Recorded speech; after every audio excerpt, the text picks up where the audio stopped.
Good Friday, everybody. It is Friday, 11 a.m. Eastern Time. This is Real Estate Talk TGIF episode 196. This broadcast today is brought to you by njheroesprogram.com along with realestateskillbuilder.com. Two things that I'm really involved with and really love. One is my website. The other is a charity I work with. That is mine. Anyway, I want to welcome everybody to Friday, March 11th, 2022, and we have the great Will Alfaro here. Will and I became quick friends recently, and we've met each other. We've seen each other over the years, and Will's going to talk to us about how to build a business and what's really important. Good morning, Will. Good morning, Dave. Thank you for having me. Awesome, man. We're going to be right back. We'll do a quick intro, and we're going to come back and get right into this. Whoop, not that one. I told you I wasn't ready. Here we go. Real estate agent, are you looking to acquire clients consistently so you can grow your business and your income to live a great lifestyle? This is Dave Finale and the RE Skill Builder podcast. Good morning, good morning, good morning. Here we are, everybody. Will, thanks so much for being on today. I'm really excited to have you on. I mean, you're only right down the road from me, and I've had great coaches, great agents all over the country, and what I've been doing lately is I've been concentrating on people in my area that I totally respect and just see how you've grown. And I've seen what you've done and seen and a lot of people talk to me about Will Alfaro and what's he doing, who's he with, what's going on, and it's just really I get a lot of enjoyment out of working with you. We're going to start working to get each other with something, and as well as having you on here today to talk about business. Welcome, Will. Like I said, Dave, thank you for having me. Thank you for everything you do to empower our professionals in the field. I admire that. One thing I have to say, when you asked me to be on this call at 11, I checked my schedule. I said, Dave, I got you. I'll be there at 11 o'clock. The one thing I failed to do is see what I had for that morning, right? So just so you all know, I had oral surgery scheduled for 9 a.m. So the entire left side of my face is numb, but I would not cancel. I'm here for you guys. Awesome, man. Thank you so much. Thank you so much for that, man. And just as we get started, I ask everybody the same question every week. And the question is, it's Real Estate Talk TGIF. Like I said, 196 is the episode, 193 weeks in a row. What does TGIF stand for, Will? Thank God it's Friday, right? You're very close, though. You want to give it another shot? You can take me there. Thank God it's finale. I mean, what else would it be? Well, I mean, the F is there. It's my name. Anyway, so that's just a little joke. It's something we've been doing for a long time. But anyway, Will, thanks for coming. Talk to me about real estate and your journey as you've come through, growing up and getting into this business and being the top producer, top team leader that you are. I don't really look at, being top producer or top leader. I really just look at giving every day my best, right? Whatever you do in life, just give it 1,000%, and always look to improve. So, I'm the type of guy, I got my working papers at 15. I was always very independent. I wanted to work and get what I wanted. I didn't want to ask my parents, right? Right. My dad moved us down to El Salvador when I was 9 years old. And he wanted to take us away from everything that was going on in Patterson, New Jersey at the time. And we went to a private school, British school, great experience, got to meet a lot of great people.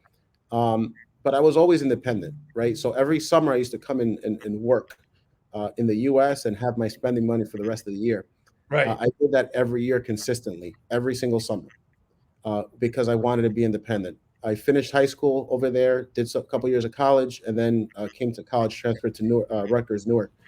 And I started working because that was what I wanted, right? I wanted to get out of a lot of the situations that my parents were in growing up as a child.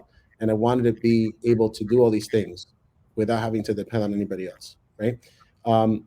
In having worked in the U.S., I met the first the sales manager for a company called Cablevision back in the time, and they wanted to introduce me to that world, right, of cable sales. Right. This was back in 2003, and I was there for 12 years.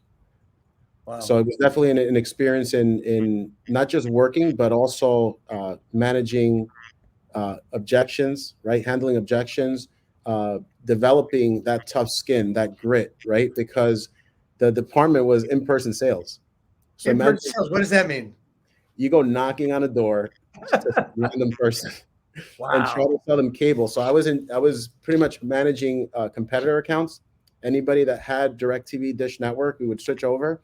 And as technology developed in time, Verizon Fios converting customers back from Verizon. And it was tough, right? Imagine we're in New Jersey, right? We still have to eat December, January, February. Right. And it was cold, right? I remember wearing these thermal pants because it was cold. Walk into a house where the heat was blasting, right? And then you start sweating inside. Like I've seen all of that. So real estate has been a blessing. Because of this job, I bought my first house the first year I was there. Great income opportunity. And being there, for that first year and meeting my realtor back then in 2003, I was definitely intrigued by the business. It's something that I loved. I didn't Right. mind searching for property and scheduling showings because I did everything, right? The one thing this realtor taught me is a lot of what not to do, right? But I was doing everything on my own and I enjoyed it, right? I had my license. I got my license in 2004 and I maintained my license till I resigned December of 2014. So 10 years I was doing real estate part-time just for my sphere because it was fun for me. It wasn't work. So how did you work your business part-time? Because one of the things we see a lot, Will, and I've seen in my business and owning a brokerage, is part-timers was a tough gig. But as a broker owner, you took anybody you could back in those days with that model. But how did you work as a part-timer and how did you produce? It's very hard as a part-timer. You have to have a full commitment. So the one advantage that I had was at the cable job, we had something called be your own boss. As long as you hit a certain amount of sales and volume, you can show up to work anytime you wanted, as long as you got the job done. So I was able to work real estate during the day because, yes, I was a salaried employee, but we had a benefit of be your own boss where I could come into work at 4, 5, or 6. So as I got better and better in this door knocking process, I was able to consolidate my hours down to sometimes even just 2 or 2.5 hours a day. Work from 6 to 8:30, right? Now, it gave me the benefit of doing real estate during the day part-time, helping out in the house with anything that needed to get done. But I did sacrifice one big thing, and it came at a cost, was time with my children. At that time, my son was born in 2006. My daughter was born in 2008. And I was still working the cable company, right? They were getting at that age where maybe they wanted to see their dad a little more. 6 to 8:30 is prime time. Get home, they're getting ready for bed, right? So it came at a cost, and everything comes at a cost. As a part-timer, if I have to go punch in and out 9 to 5, it's almost impossible. Why? Because real estate isn't just about showing those homes at 6 and 7. Real estate is about building your business, building those lead systems and follow-up systems. And a lot of the work that we do is in the office to prepare to meet that buyer. As a part-time, it's very hard, but if you have that commitment, anything's possible. It's just you have to be willing to put the time in that it takes. So when we talk about building your business, I mean, you went through part-time and then you moved over in 2015. Talk to me about the transition. It was a little bit easier than most, I would think, but it was a transition nonetheless from when you left Cablevision and came into real estate full-time. It's never easy. Take that word out of your vocabulary because it's not easy. It never is. Nothing good that you're building comes easy. Okay, what are the odds of winning the Lotto? You want to play those odds? So it's not easy. Now, I had to make a decision in 2013 when they announced that they were selling the company to Altice, and many of you viewers may have that service. The one thing they did is cut compensation, and they cut it off the top 1% earners because that's how they could make the biggest impact on revenue, impacting the least amount of people. Right. So they cut compensation. They announced this change May of 2013. Now, if you remember from before, I resigned December of 14. Right. It took me over a year and a half to plan this move. I started promoting my brand. I created the logo. I took professional photos. I started building my real estate business before I left cable, because I couldn't just replace that income from one day to the next. You have to build. It took Will Alfaro 19 months to be able to leave his salary job and build what we have today, right? And when I started in January of 15, I knew one thing that was very clear. There was no way I was doing this alone. And this is very important for all those realtors out there. If you take one thing away from today, don't ever think that you can do everything alone. You need to build around you as an individual agent, as a parent, as a family member. Anything you do in life, you need everyone around you. And that's how, in a business standpoint, you're going to leverage relationships, right? What are all those things that you don't like doing, and how can you find a person that loves doing that and involve them in your growth, right? Right. So, all right. So we're talking about leverage now.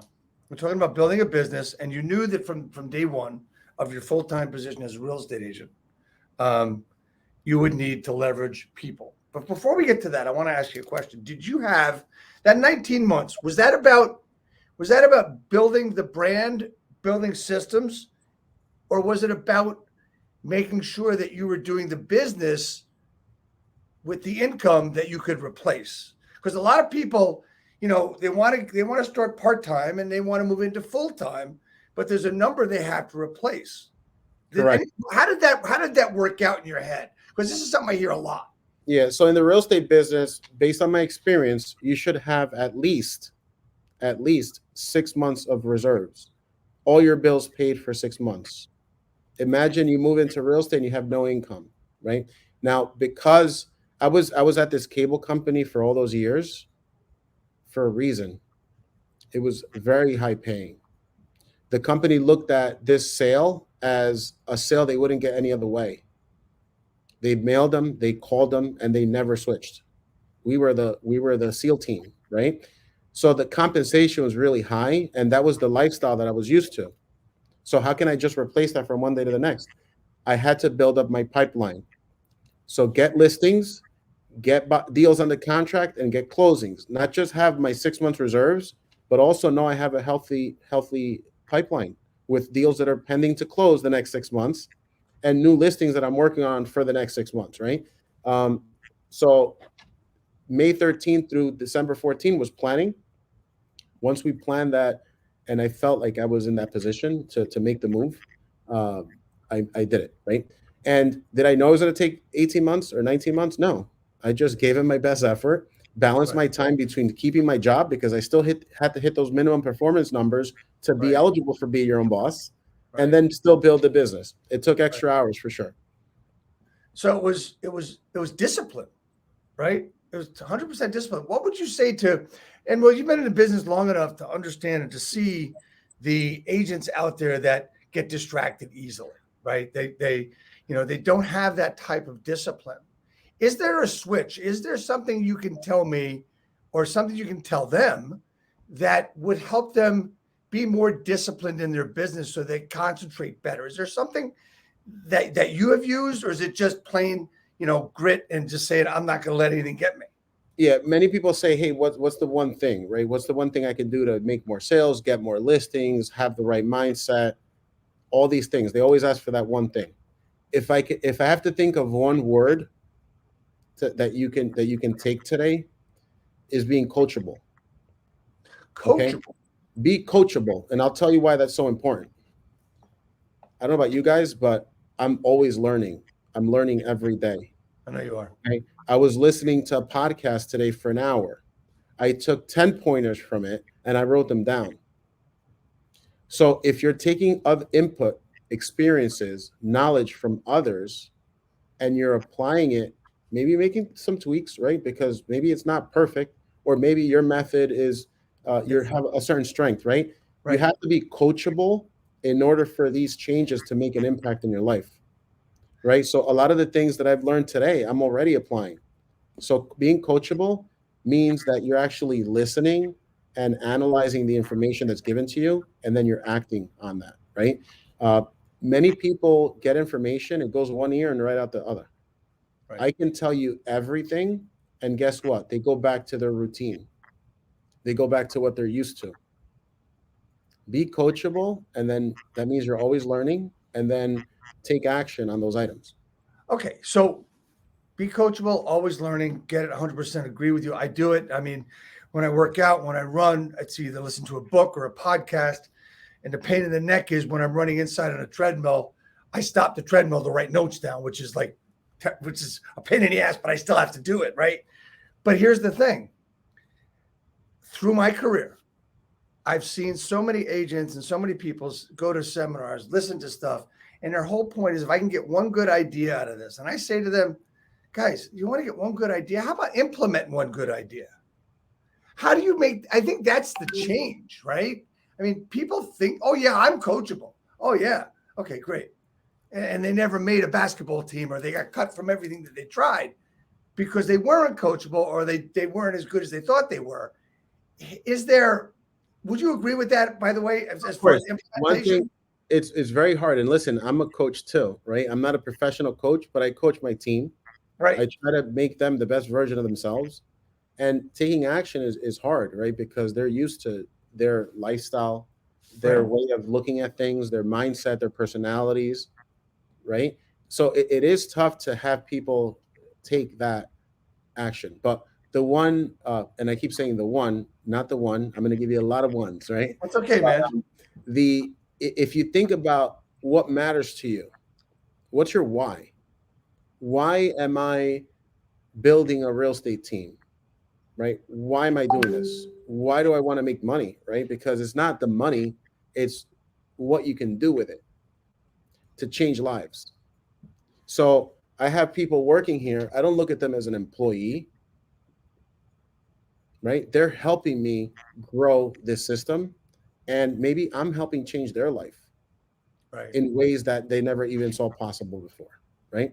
So making that change, what's that one thing that motivates you? What's your why? And what's the cost of not getting that, right? As an example, say you have a son, right? My goal is to make X amount of money and spend X amount of hours a week. My goal is to take my son to Disney World this year. If you fail, you can't take him to Disney World. And make sure that you understand this is something that you're working for. There is a reason you're doing this. And another thing is always do the right thing for your customers. You know, never lie, cheat, and steal. I truly believe in that. Whatever you put out in the world comes right back to you. So always try to be the best version of yourself. Give everything your best. Do it with the right intention. Help people, and that will come back to you. I can promise you that, because I've lived. I feel like that's the reason I'm blessed.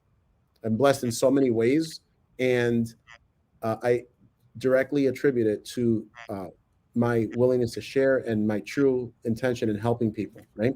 And whenever I have an opportunity to cheat, because it comes to all of us. Yes, it does. Right?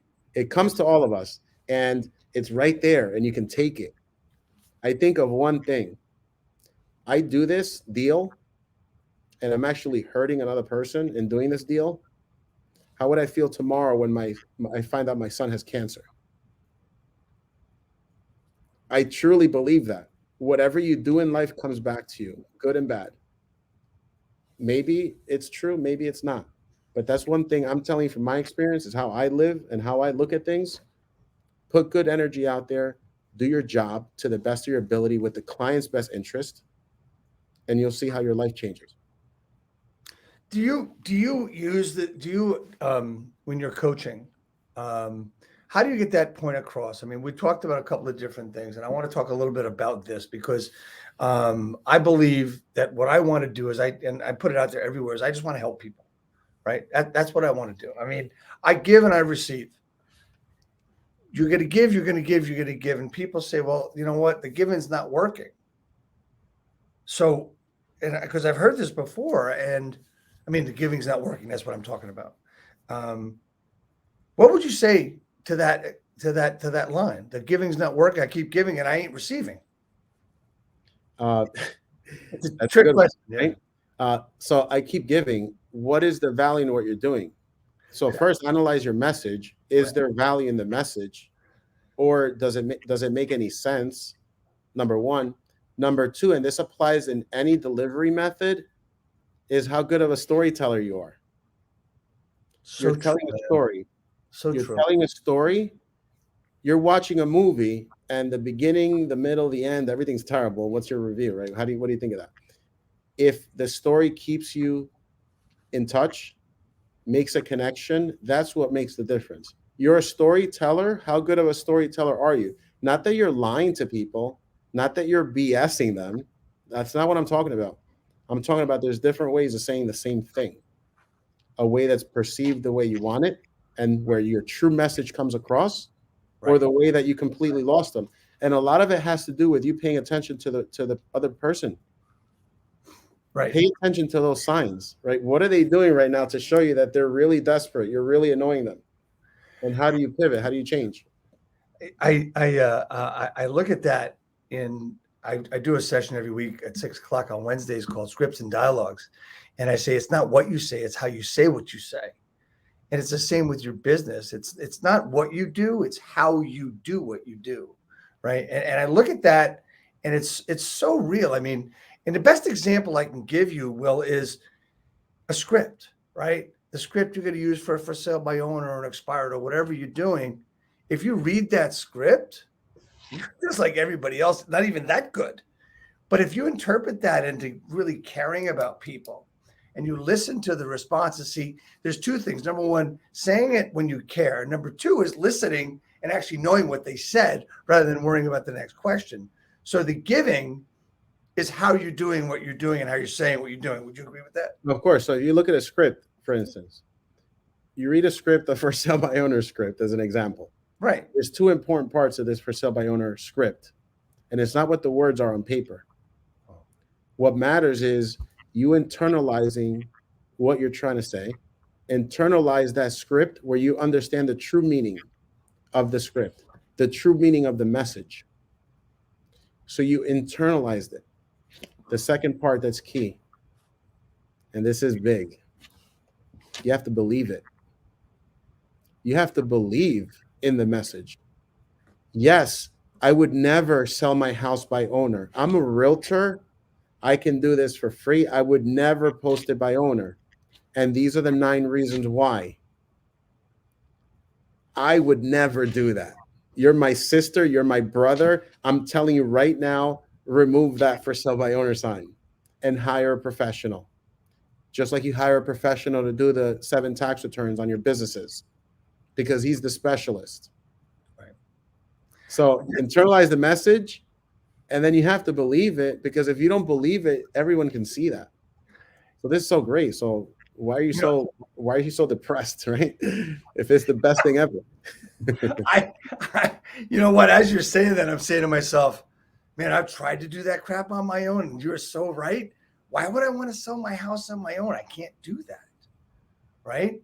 I mean, you've got to, I mean, look, there's phrases like, you know, it takes an army, it takes a village, whatever it is. It takes a professional. Right. And some people are just stubborn. They're not going to get it. And that's okay. You move on to the next one. As long as you gave it your best shot, you move on to the next one. It's all a numbers game. So when we're talking about this one thing now, it's some people aren't going to get it. Can it be in the manner that you're addressing that for sale by owner or whoever, and how you're saying what you're saying, that might, I hate to use the word, but convince them to see you or to talk to you? Because I hate that word convince. It's sales. I mean, no, convincing, no. You're having remember what your purpose is there. And this goes back to our previous point. You're there to help them. You're there to help them. And as soon as you have that 10-second introduction, as soon as they get that vibe from you that you're really there to help them and bring their guard down, that's when they're going to open up to actually listening to what you're saying in that delivery. So establishing ease, building rapport is integral to the delivery, because you need to bring down that guard. When that guard is up, they're not listening. They're thinking about something else. And always be conscious of your surroundings. This happened to me a lot in in-person sales, where they would open the door and they were having dinner. Mr. Smith, I apologize. I didn't know you were having dinner. I just gave your neighbor this offer and they signed up. Call me when you're done with dinner if you're interested and I'll come back. Enjoy. And I would walk away. They would call me back in 45 minutes. Hey, Will, we're ready for you. Come back. Just because I respected their time. How many of you have actually pushed through? Hey, so I have this great offer. Can I come in? And you see them having dinner. Respect their time, right? I'm on the phone with them and I hear a child crying in the background. You think that lady is listening to you? Absolutely not. Her priority is her child. Hey, Miss Smith, I see that you have, obviously the baby needs attention. Go talk to her. I'll call you back in a half hour. They'll remember that.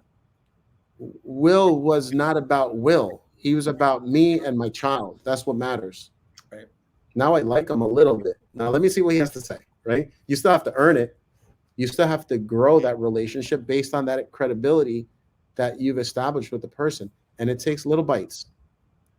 And then they're your best friends once you've closed on the deal, right? Yeah, and what you've done is you've shown respect, you've shown love, you've given of yourself, you've given, common courtesy. So you know what? I'm not the most important thing in the world here.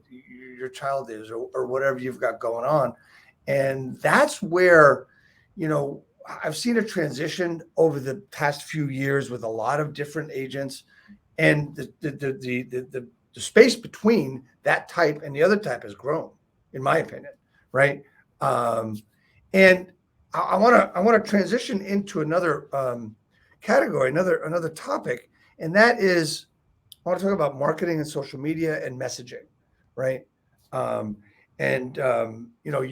have just rebranded your stuff because you wanted to be consistent in what you were doing, and why. Talk to me about your branding and why you rebranded from one to the other. Talk to me about that, because that's going to lead into what I want to talk about with marketing. Yeah. So marketing is important, right? But you first have to look at your message. What's your message? Is there true value?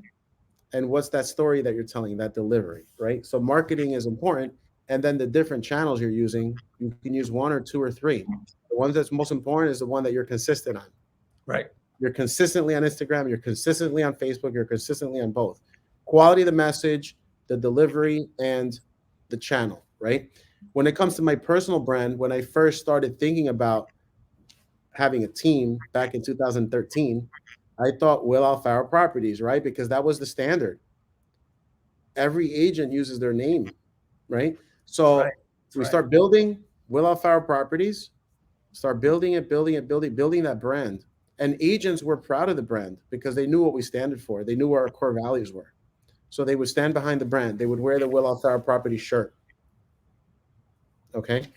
But you get to that one point, and if I knew from the beginning, I would have started with the property people, right?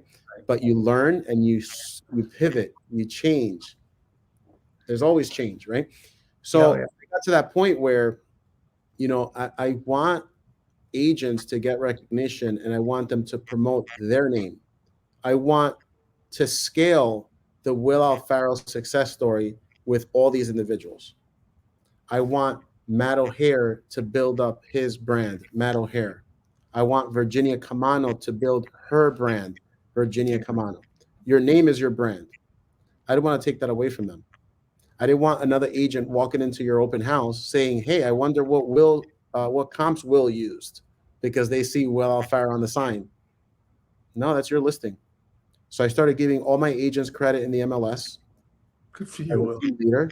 Good for you. I started having them all apply for Circle of Excellence, their own awards. Why? Because their name is their brand. So if it's not Will Alfaro, what name can we use that clearly defines what we do? Property people. Or property people, right? And now, if you're a real estate agent individual, or if you're a team or whatever you want to do, you could work for the property people. Let me ask Dave Finale to come work for Will Alfaro. No, hell no. I have my own brand. You keep your brand. So that's the concept behind the property people, is expanding into other areas where people don't know Will Alfaro, but they know that local agent. And I can give that local agent the property people resources. systems, methods, coaching, training, everything. Does this also go for, I mean, we're talking about teams right now, but does this also go for brokerages as well? Would that be your opinion on that too? Of course. And you know what? Forget teams and brokerages. How about your household? Right. It applies to everything. Right. Everyone has their strengths. Everyone has their weaknesses. Have your son do something that he hates doing. How about I leverage his skill set to use him for something that he enjoys doing, and maybe assign that to the other child, or maybe hire someone? What's the most productive, most profitable, most beneficial use of his time this minute? Why are we not training our children to be an entrepreneur? Or are we training them to be employees? I'm telling my son what to do. This is what you have to do. These are the hours you have to do it. You're telling your son it's okay to be an employee. It's okay to be told what to do all day and not have a life. Let's teach them how to be entrepreneurs. I listen to my son. I don't just tell him it's my way. He made a valid point. Okay, so tell me more about that. What do you think that's the right way to do it? You know what? I agree with you. Let's sub it out. I'm training him to think as an entrepreneur, to think like a business person. It applies everywhere, guys, not just your business. It applies to everything you do. You're right. It applies to everything. Absolutely, you do. And it's you know, your son is a little younger than my kids. My kids are 29 and 31. So it's like, you know, they still want to tell me what to do, which is fine. But I'm good with that. And I look at everything that they've done, and here's another thing going along with that is when they're doing something and I don't quite understand or don't quite not approve, but I don't think it's going to be in their benefit. I can't tell them what they're doing is wrong, right? And you can't tell anybody what they're doing is wrong. And this goes for real estate too. You have to give up the need to be right. And to do that, you have to do that with questions. It's like it's like I've coached with some of the greats over the years, including John Cheplack, and he always talked about asking the self-discovery questions. So in everything that I do, I try to ask the question rather than give an answer. Go ahead. No, that's fine. I was just fixing my glasses. Oh, because you froze there for a second. Okay, you froze like this. Oh, sorry. So, you know, it's very important, and the self-discovery is for our kids, and it's for as much as our kids, it is for our customers, like that for sale by owner and everything, because you're asking them questions that are going to make them think. And a lot of people say, well, okay, so if you go and you ask a couple of people that I know and that are that I learn a lot from, when I ask them a question, their response to me is asking me a question back. Right. So there's a couple of things that I've learned. And is there a perfect method? No, but I just pick at everything and see what I can use to apply, right? Apply under those circumstances. So I don't know if a lot of you know personality types. So this profile, are they a driver, right? Depending on this profile, depending on the type of personality is how they look at things. And you can have somebody that's high I, right? Analytical. How are you going to talk to them when you're presenting a CMA? You have to know this. The second thing I think is important, and it's not perfect, like I said, but it's a point of reference, it's a tool belt item, is using something called, I read a book called The Four Tendencies. Are they a questioner? Are they an obliger? Okay. Why questioner? My son's a questioner. He questions me not because he wants to be a rebel, which is another tendency. He questions me because he wants to understand. Hey, but you want me to do this, but why? We take it offensive. Why are you questioning me? They simply want to understand. That's how they're wired. They're wired that way. You can't change that, right? Right. And another thing is, you know, say like the love languages. What's your love language?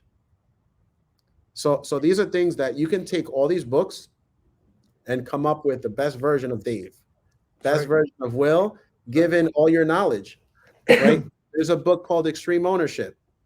That's taught me a few things being a leader. right? So I apply things here and there given all your experience. Now, how much time are you investing in this knowledge base? So you're out there showing homes all day, but you're not spending a minute educating yourself. You're not spending a minute improving your knowledge base Right. and your skill set. You have to put that in your schedule. Make time. 100%. I've read more books in the last year than I read the previous couple of years, and so on and so forth.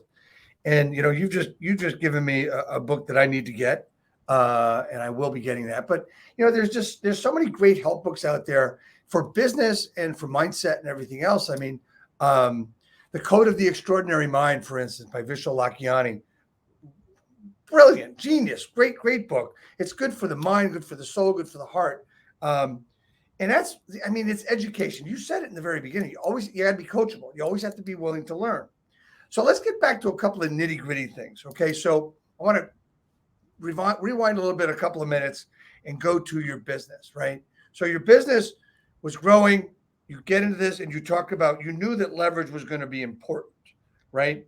So you needed to build systems and processes in order to get that done. So there was the Will Alfaro way, which worked for you, correct? So I don't look at it as a Will Alfaro way. I think it should be a standard. It should be something that you should look at, not just in business, but personal, right? Is when I say leverage, is not that I'm actually taking advantage of a relationship or abusing someone, right? Make that very clear definition.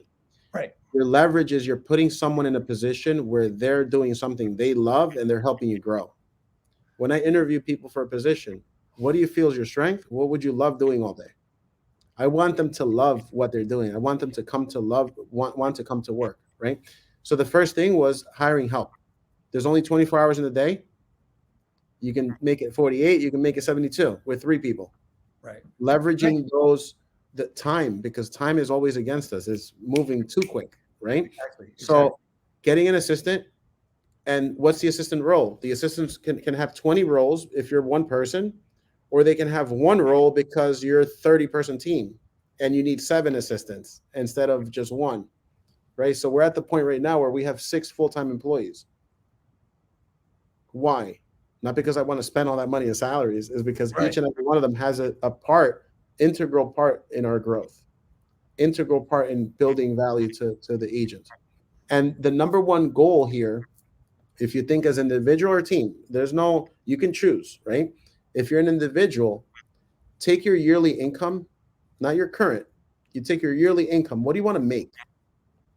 What's your dream? Divide that by 2,000.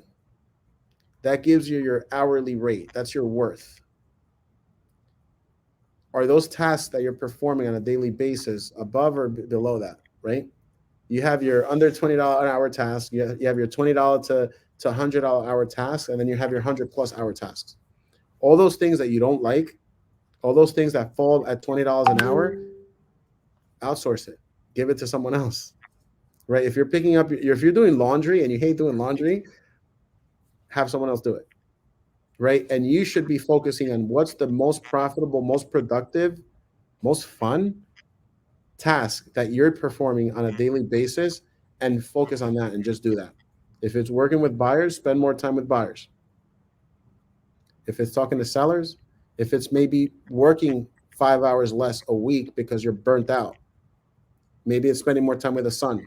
Maybe it's actually going on a date with your wife. Maybe it's actually working on that, right? Just like we're working on our business. What book can I read to help me communicate with my spouse and spend more time and show her that I appreciate her for everything that she does? So you're leveraging your systems here, which is freeing your time to go do something else of value, or you're freeing your time to go just binge watch. Guys, I don't watch TV. I watch football. I'll watch the Super Bowl. I don't watch TV. My wife will watch TV. She's not running a business. She has the family. She has her salary job, but she's not building anything. She's supporting me and all the things, taking off the things I don't need on my plate. Right. Like driving my son to the gym, right? He can do that. And then I'll pick him up after work. So there's ways that you can think like a team in everything you do, even if you're an individual. I said that right from the start. the sooner you realize you can't do everything yourself, the sooner you're going to start growing. And it's not just with a team concept, but as an individual, you definitely need to leverage other people. You need to depend on others to grow. In other words, exactly what you're saying. You need to depend on others to grow. That's what leverage is. That's what leverage is to, I mean, depending on what you want to do. I mean, it's really a simple task, really, to write down or think about the things you don't like to do, think about the things you don't want to do, and think about things that are, you know, low dollar per hour, as you just said. That's brilliant in and of itself. What does Will Alfaro like to do? Many criticize it, but that doesn't matter because it makes me happy. I love to travel. I love to travel, and I try to go away as many times as I can. Now, how does a buyer look at it when I'm not there, right? I'm away again. Where's Will? I got my working papers at 15, and I've earned my right to travel. Okay, I'm not being lazy. Okay. Oh yeah, I earned it. Now, did I abandon my buyer and seller? No. There's 7 people on salary here that can take care of them. There's other professionals in my office that can cover for me, right? So that's important. Another thing, I don't just completely disconnect for a week, right? I make it short trips, 3-4 days, and I always take my computer with me. I always have my phone. I'm always available. Okay. I was in Florida this week, and a team member needed help. Hey, I went to see this property. I have no idea with this type of property. I knew why, because of the location, right? You can have a condo that's worth double right next door. What makes it different? Hey, are you flexible with your schedule? What time can we get on a Zoom? Perfect. I'll see you at 2:30. And I Zoomed with her for a half hour and got it done. Right. So I do go away. And that's one thing that I love doing. And I always take my kids, even if they hate it. Because that's how I make up for a lot of the time. And you know what? I make it about them. I focus on what they love and what they want to do. Right. Hey, you want to go take quads? Let's go. Let's go on dirt bikes. Let's go on anything. He's 15, my son. He doesn't have a license. Okay, so maybe I'll use my license and I'll let you drive. Make it fun for them. Right. My daughter was water skiing for the first time ever at 14 years old the other day in Aruba. These are memories that I think that's why we all work hard, you know. So I love doing that. Obviously I love real estate, and I love helping others, right? So I can help someone else in many ways. It's not always just here, take this $1,000, right? It's maybe showing them how to fish and making sure that they can provide for their family, right? I take a lot of pride in that. So, Will, if you were starting out in real estate right now, where would you focus your time and your efforts to build your business as quickly as possible? So the first part of this would be having a plan, and don't try to reinvent the wheel. Get the help of someone that's already done it. I'm big on coaching, right? So I have my coach. What do you use for this? Tell me what the system is. Okay, it's done.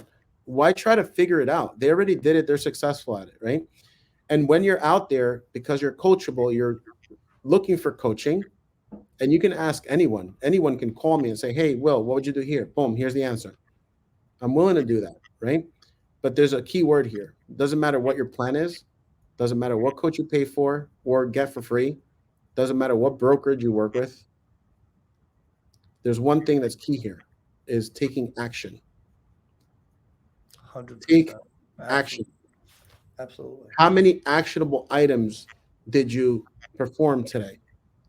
And if this would make it a little easier to understand, if you're your own boss, if you are your own boss, at the end of the day, would you get fired or would you give yourself a raise? The day's over. What did I do in my day? You're your own boss. Would you fire yourself or give yourself a raise? If you can answer that on a daily basis, and hopefully you're giving yourself a raise more than you aren't, you're going to grow. And remember, it takes time. We're in that age of instant gratification. People want to start a team. Okay, where's my 100 million in production? Yeah. No, it takes time. And the coach corrected me. I used to always say, no pressure, no diamonds. So you're under pressure, getting done, no pressure, no diamonds. But he corrected me. He was like, hey, I love that, but you have to add a twist to that. Pressure and time. Pressure and time makes diamonds. Right. Not just pressure, right? You have to wait. All those efforts, all those seeds you're planting, they're going to give fruit, but you have to be patient. That's why you need those reserves if you're planning on going into real estate full time. Yeah, I always said to people is if you were arrested for being a real estate agent, would there be enough evidence to convict you? I have to let this guy go. There's not. This will not stick in court. Exactly. I mean, think about that, right? All right. A question I've asked a lot of agents over the years. I'm going to ask you this question. Gun to your head. You need a listing by the end of the week. Let's say next week. What are you going to do? Get on the phone. Who you call? Get on the phone and start dialing. You can call anyone. If you think about it, there's a book called Acres of Diamonds. Yep. Okay. You have so much opportunity in your neighborhood, in your own sphere. Make those phone calls. What's the quality of the message that you're bringing? How authentic are you? And how good of a storyteller are you? Not that you're lying to your sister. You're calling her. You're authentically caring about her. How are you? We haven't spoken in a while. And you're a real estate agent. What do you think they're going to ask you when you're having conversation? And when they ask you something, what is your response? What have you done to educate yourself to know what's going on in the economy? What's going on with real estate? What's going on with interest rates? A good source of knowledge, if you don't have this already, keeping current matters. Best. Keeping current matters. You should subscribe and you should get those emails and watch those videos on a daily basis. It gives you a summary. Boom, this is what matters. And you have an educated conversation. Don't just say, oh, the market's great or the market's terrible. Stop talking like, oh, it's really hard for buyers. There's a lot of opportunity out there. This is a great market for buyers, right?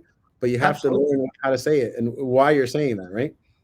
Right. And one of the things, just two quick things I want to say is, I mean, everybody's got to realize what market they're in and understand what their message should be. That's why I want to go marketing. The keeping current matters. I can't remember the man's name who started it. He was on this broadcast too. He was on this 3 years ago. Great guy. Anyway, Will, I want to thank you so much for being on today and taking the time out, especially after the oral surgery. You said you'd be here. You kept your word. You're a man of your word. Total 100% respect. How do people get in touch with you? Give us all that information. Well, you can reach me via Instagram Messenger at _property people. You can email me, will@propertypeoplegroup.com. If you can take my cell phone, 973-219-5434. Shoot me a quick text. Don't expect me to answer you within 3 seconds. That's another conversation about managing expectations with your buyers and sellers, right? If you're expecting a response within 3 seconds, I apologize. I'm with a customer, giving them my undivided attention, and I will respond to you as soon as possible, right? So shoot me a quick text. The one thing I ask guys, don't email, DM me, or text me something that you can Google, okay? There's something that I tell my team members all the time, not all the time because I say it once and they get it. GTS. Google that shit. Correct. There's something you can Google. If you can search it on YouTube and it's there, don't call me. Bring me some real shit. Bring me some real objections and I'll help you. I got to tell you, man, it's funny. It's like I talk to a lot of people, as you know, and the thing, how come this isn't working? I don't know why it's not working. But anyway, there it is. It's so amazing that I tell people I work with, that I coach, I say, look, here's the thing. I will talk to you about anything. I will help you with anything. But I got to ask you to do two things before you call me. One, did you go to the trainings that I provided for you? And two, did you Google it? Because it's so much easier to get that information than to call me, right? Than to call me and do it. Their answer quicker. They don't have to wait for my answer. They already have it. There's a good friend of mine, Elias, saying great information. Thank you, Elias, for watching.